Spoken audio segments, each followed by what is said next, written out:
Welcome to Raw Machines, a journey exploring the most impressive processes from around the world. Today we follow the craftsmen at the Freudenthaler Forge to witness a rarely seen task, replacing a hammer stock.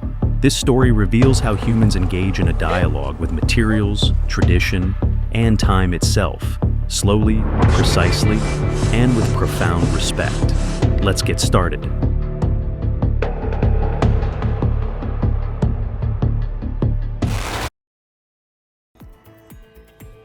A quiet morning at the Freudenthaler Forge, which has stood since 1837. The last tail hammer in operation relies on a hammer stock, a wooden base that has grown old and rotted after millions of strikes. Even a discrepancy of a few millimeters could ruin a scythe or, worse, endanger the blacksmith. Because of this, a pivotal decision was made in 1984. No fanfare, no spectacle. Quite simply, it was time to replace a new hammer stock.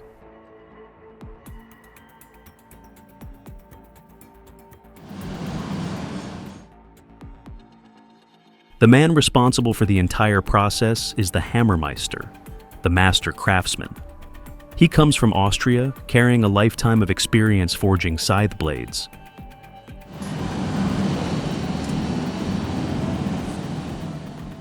The first thing he does isn't to pick up a hammer, it's to measure. He measures the distance from the anvil set in its base to the ground. He measures the angle between the anvil and the hammer frame. He even measures what can't yet be seen, how much the wood will settle once the work begins again.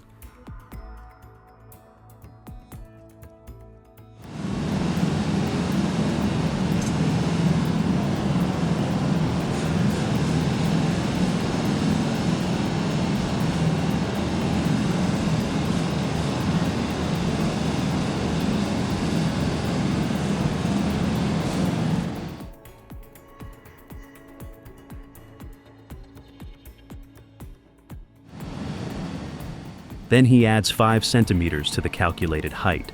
That's not a margin of error, it's an understanding of living material. Oak will settle, it always does.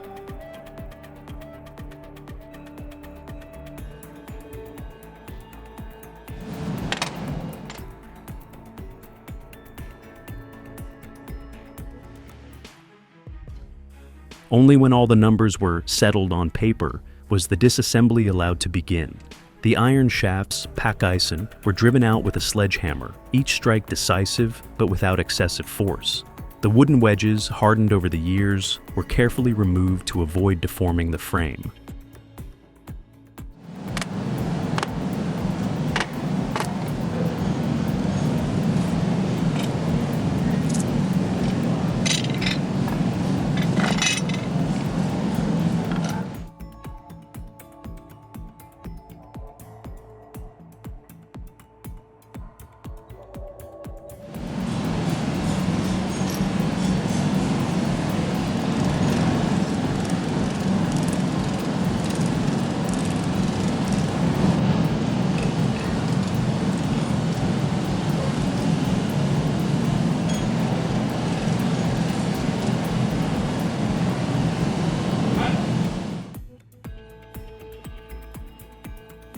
Finally, the entire hammer assembly, consisting of the wood, axle, and hammer head, was lifted out of the frame by 2 workers using a pulley.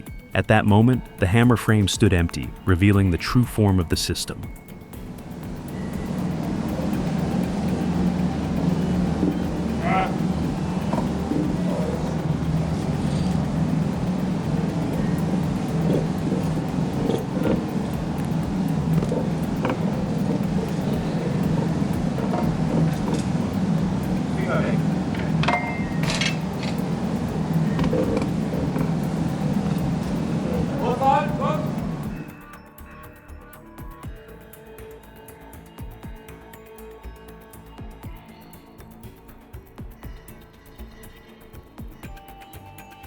This was the last of the 6 tail hammers that remained in operation until 1957, before pneumatic and spring hammer technology replaced them entirely. When moved to the Freudenthaler workshop, it was used for finish forging in the sickle production process, a quiet but vital role for the entire system.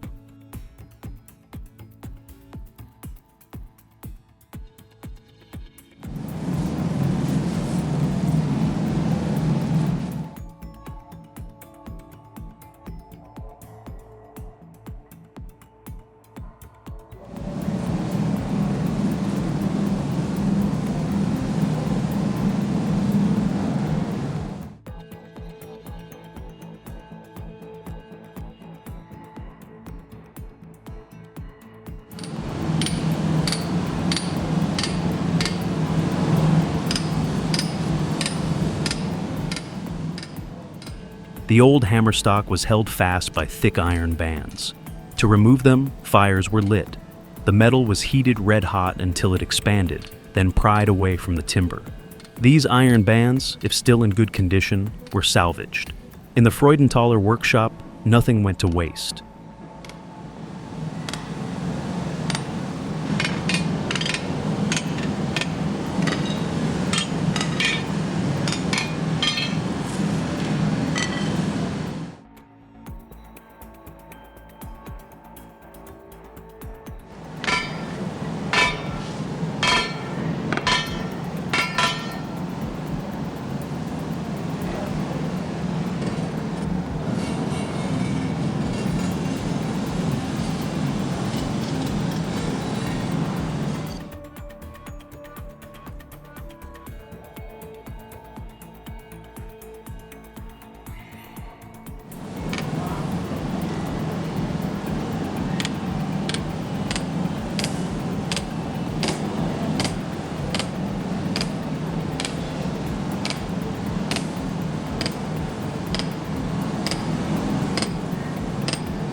The anvil was the last part to be removed. The heat charred the wooden shims surrounding it. Crowbars pried it up inch by inch. It took over an hour to lift the anvil from the timber, like pulling a tooth that had been rooted for decades.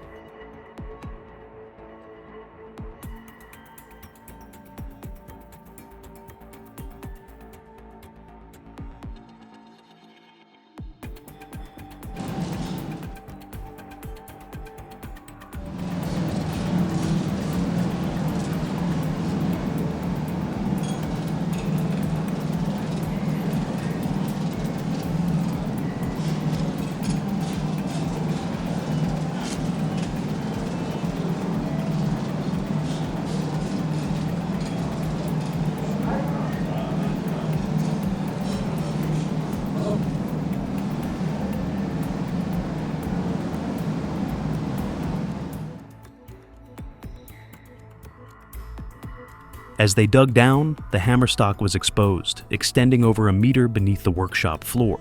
The oak, once hard as stone, was now rotted, crumbling in their hands.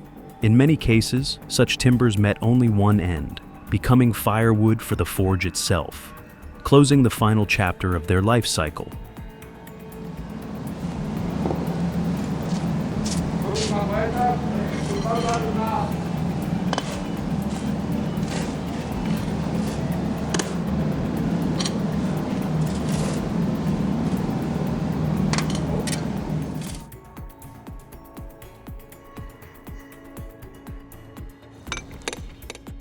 In parallel with the disassembly, preparations for the new hammer stock are underway in the workshop courtyard. The material of choice is oak, sourced from the Bergisches Land region and air-dried for several years.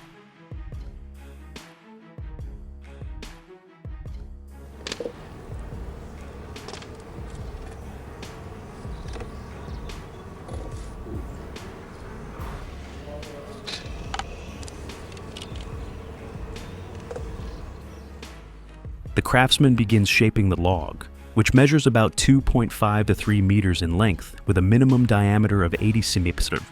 The anvil cavity is carved entirely by hand, deep and precise, ensuring the anvil remains stable for years to come.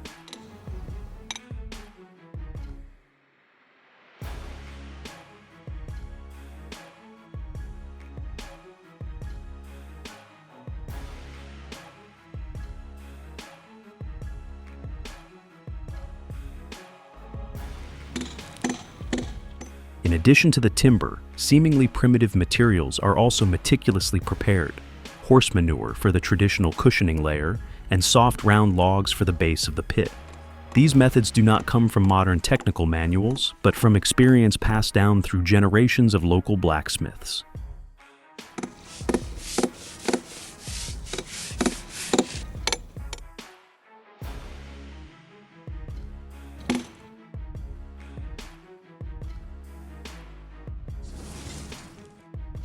Once the new oak block is ready, the iron ring, the component that prevents the wood from splitting under pressure, is placed into a hardwood fire. For over an hour, the metal is heated evenly until it expands enough to slide over the massive timber.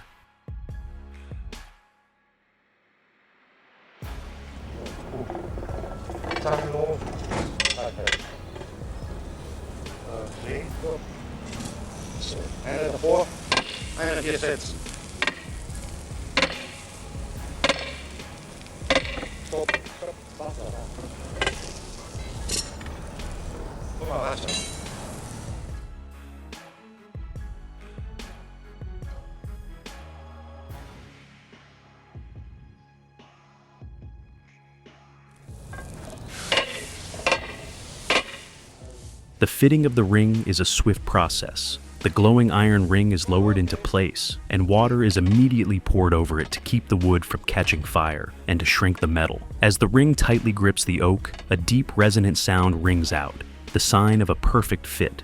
From this moment on, the wood and iron become a single, unified body.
While the new block is being prepared in the courtyard, the old hammer stock is hauled out of the pit using a pulley. It is measured one last time to determine the exact working length for its successor. The old wood, its duty fulfilled, is typically repurposed as firewood. Nothing is wasted, there is only transformation.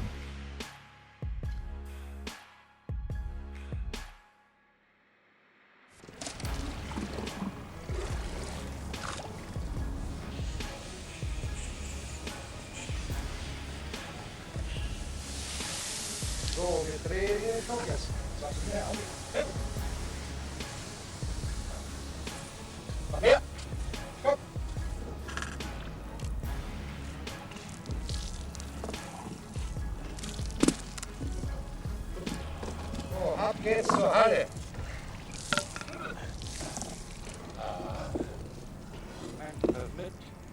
Hey, hey, hopp! Mach nochmal. Ho, hopp!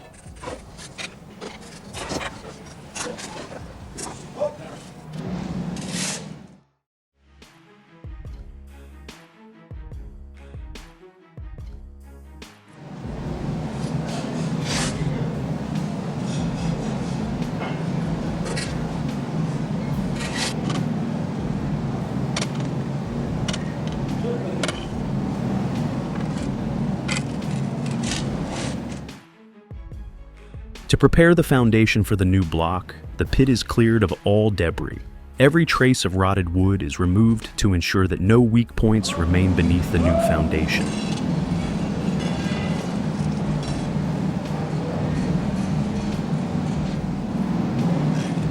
Yes.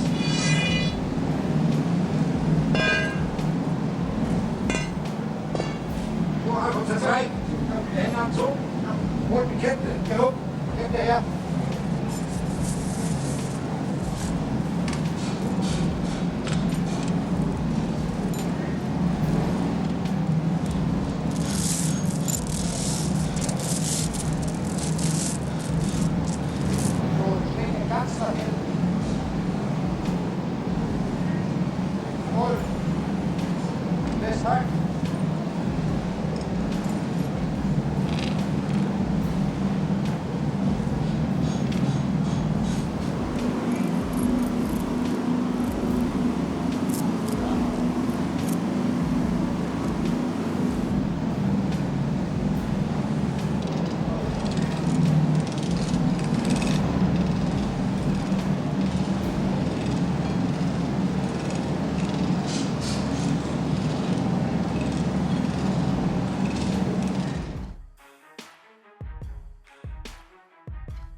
endelig noch etwas Teigmiste.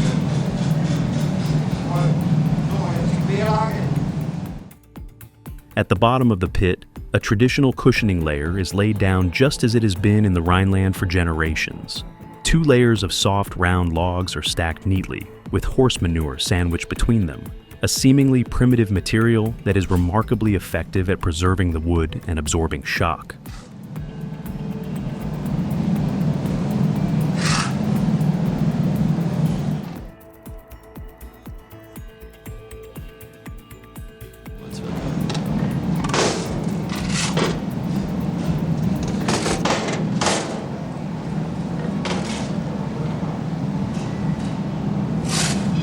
Nowadays, this cushioning layer no longer requires periodic replacement every 4 or 5 years.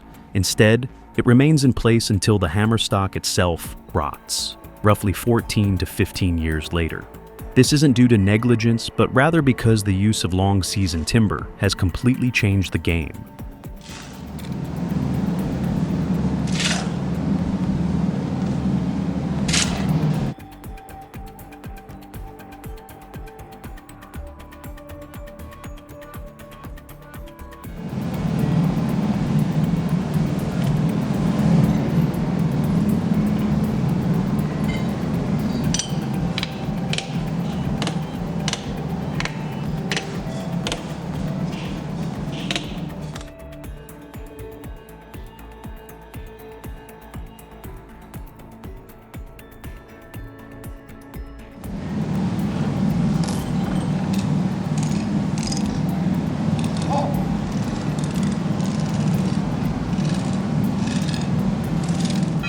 The new oak block, reinforced with its iron rings, is slowly lowered into the pit using a pulley.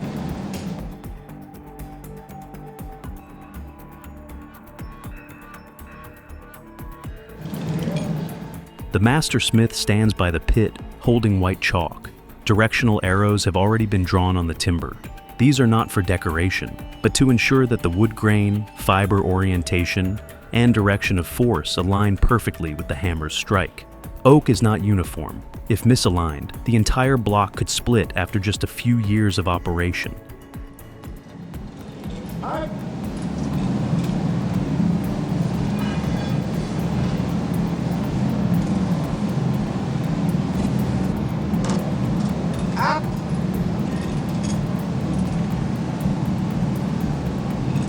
Alles klar.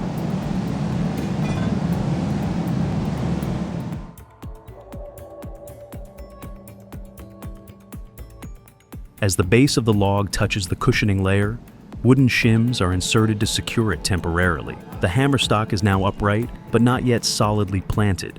It is like someone who has just set foot on the ground and still needs a moment to find their balance. That's right.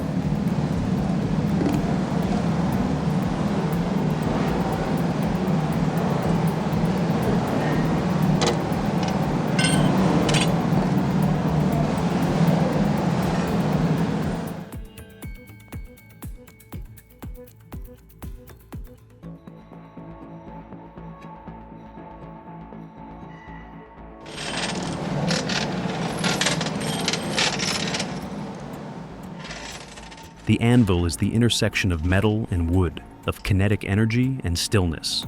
The 45-kilogram anvil is lifted and placed precisely into the deep mortise pre-carved into the top of the timber.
The master smith does not rush.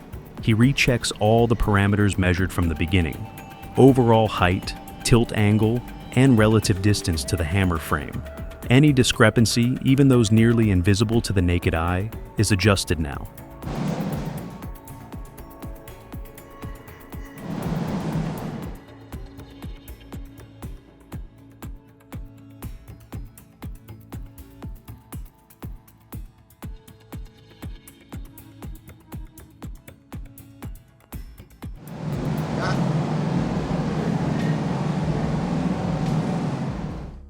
Braces are added to prevent the anvil from shifting as the pit is backfilled.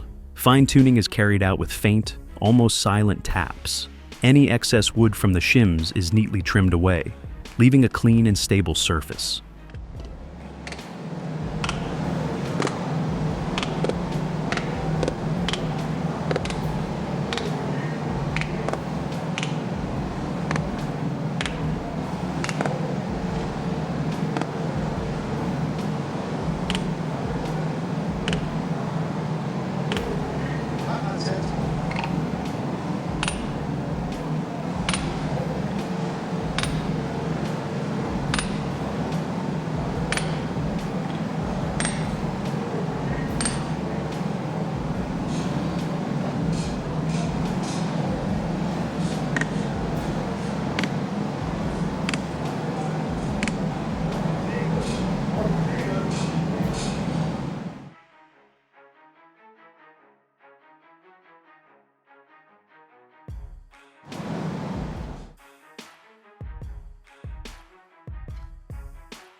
So wirklich gute Arbeit.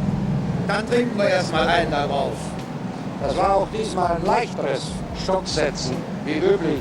Erstens hatten wir kein Wasser drin und zweitens war er restlos verfault, sodass wir die Brocken mit der Hand rausholen konnten. Once the hammerstock and anvil have settled into their final positions, the heavy labor draws to a temporary close. Sehr zum Wohl. Zum Wohle. Zum Wohle.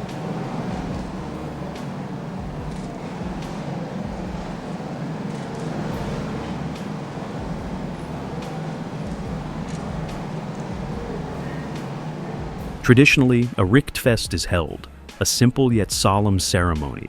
It is the moment the craftsman acknowledges that the timber is no longer just raw material, but has become the foundation responsible for millions of strikes throughout years of operation.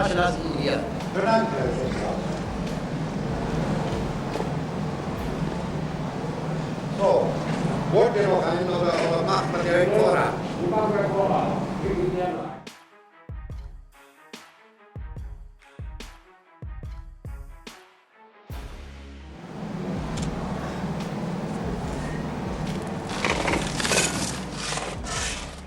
Once the new hammerstock is firmly seated in the ground, the work transitions to filling the pit and restoring the workshop floor. Soil is backfilled layer by layer into the pit, which is over 1 meter deep and about 1.5 meters wide. Each layer is compacted tightly to ensure the timber does not shift once it begins to bear the load. For the film crew, wooden tamping tools are used, but in daily operation, this task is typically reserved for heavy iron rammers.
With the foundation stabilized, focus shifts back to the hammer. The shaft is meticulously inspected. Any uneven wear is ground down to ensure precise contact with the drive mechanism. The Waga shaft, hammer head, upper and lower anvils, and Glocker rollers are arranged by the frame, ready for reassembly.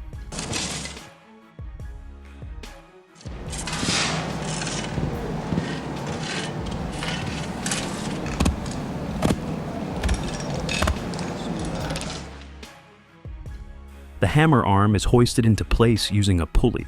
The axle is seated into the right bearing first, then the left, a small detail that makes alignment much easier. The bearings feature multiple pre-drilled holes, allowing the position to be shifted as surfaces wear down over time. Once the axle is in place, wooden wedges and iron shims are driven in to secure the entire assembly.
Next, the cushion base and the lower anvil face are reinstalled. The mastersmith begins the task of hand grinding the anvil surface.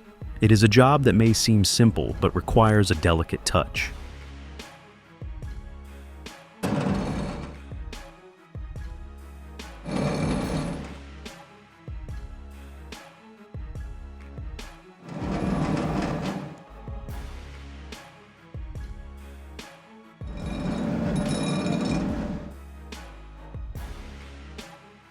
The anvil face is rectangular, but not perfectly flat.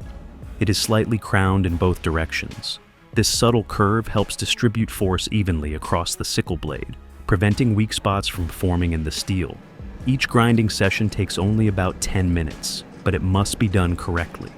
Every 1 to 2,000 sickles, the anvil is reground, a cycle proven over many generations.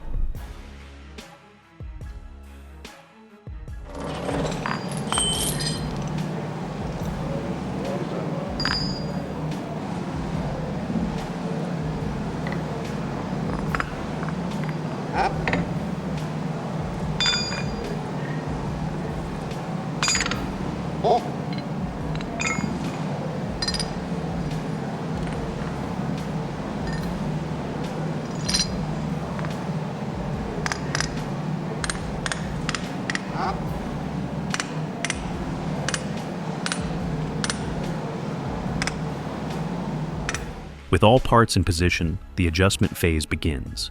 The upper anvil is set slightly offset to the right of the lower anvil to ensure both the edge and the spine of the sickle are forged flat. Small wedges are added or removed to fine-tune the striking rhythm. The hammer is given a test run, starting slowly and then gradually increasing in speed.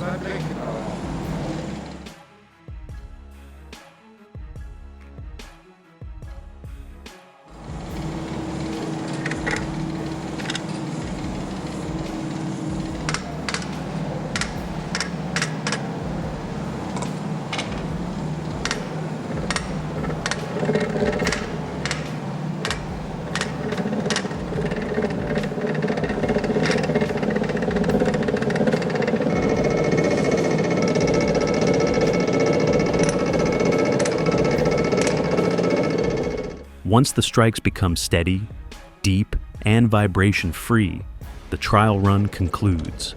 The water hammer, after days of silence, has found its breath again, ready for final assessment before returning to full load operation.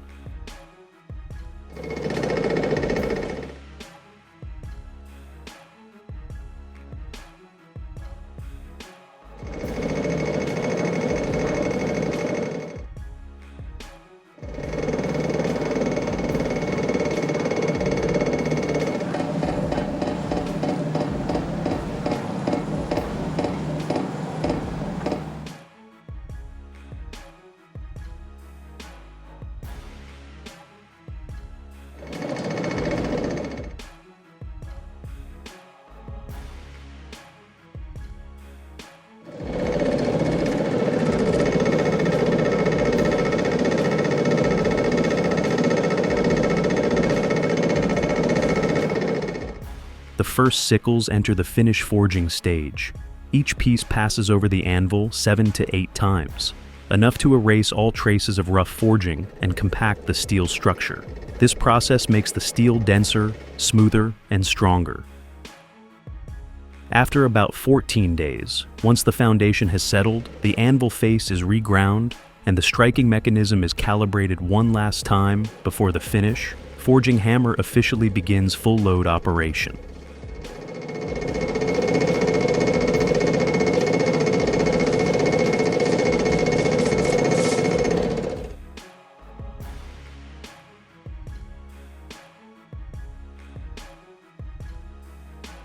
In the Freudenthaler forge, the most important element is not found on the surface. It does not glow like hot steel, move like the water wheel, or ring out like the strike of the hammer. It lies deep underground, silent and enduring. A block of oak, selected, seasoned, machined, and placed with near absolute precision, has become the foundation for millions of strikes to come. No one sees it while the hammer is in operation. But without it, everything above would lose its way. The story of replacing the hammer stock in 1984 is not merely a story of repairing an old machine. It is a story of how humans engage in a dialogue with time. It is about not rushing to replace or modernize at any cost, but rather listening, measuring, and deeply understanding what existed before us. Here, progress does not mean novelties. Progress is when a tradition is strong enough to be continued, flexible enough to be adjusted, and humble enough to accept that certain values only exist when people are willing to give them time. The finish forging hammer continues its work. The sickles continue to be born. The blacksmith continues to stand by the anvil, repeating movements passed down from generation to generation. And somewhere beneath the workshop floor, the new oak block silently absorbs every ounce of force, keeping everything above on the right track. Perhaps one day this hammer will fall silent. But as long as there are those who understand that the most vital foundations are often the ones no one sees, stories like this will always have a reason to be told.